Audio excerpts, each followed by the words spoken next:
है तो अर्पित उससे कहता है, तुम्हें बहुत शिकायत थी ना कि ये पंखा हवा नहीं देता, देखो अब पंखा बिल्कुल ठीक हो गया है।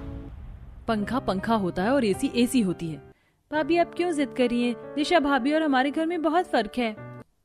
घर वालों के समझाने पर भी पूजा किसी की नहीं सुनती और अब वो इतनी ज्यादा नाराज हो जाती है कि खाना खाना भी छोड़ देती है।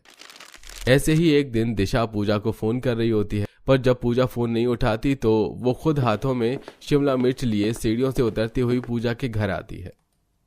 अरे तुम यहाँ? मेरे घर में आते ही तुम्हें कितना पसीना आने लगा। इतना पसीना तो हम लोगों को कभी नहीं आता। मेरे घर में तो एसी भी नहीं है, एक पंखा है, तुम कैसे रहोगी? चलो हम तुम्हारे ही घर में चलते हैं। नहीं नहीं पूजा, मैं ठीक हूँ।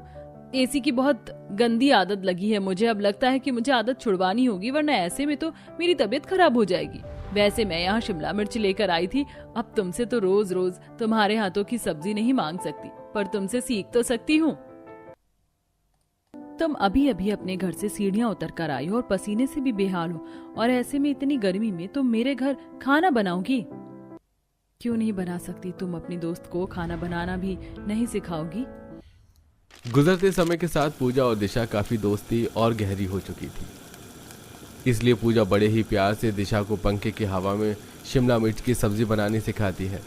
अब दिशा सब्जी लेकर एक बार फिर से ऊपर अपने घर में जाती है, पर वो खाना न खाकर सीधा एसी चलाकर आराम करती है, तो वहीं नीचे गरीब पूजा अपने घर वालों से लड़ाई करती है। माँ जी, देखा ना आपने दिशा की क्या हालत हो गई थी। अगर उसकी तबीयत खराब हो जाती तो आज हम पर इल्जाम आता। इसीलिए बोलती हूँ कि एक एसी लगवा देते हैं। अच्छा ठीक है, आप तुम नाराज होना बंद करो। मैंने अपने दोस्त से बात करी है, उसके घर में उसका एसी खराब रखा हुआ है, वो ठीक करवा रहा है। ठीक होते ही एक हफ्ते में वो हमें बेच देगा।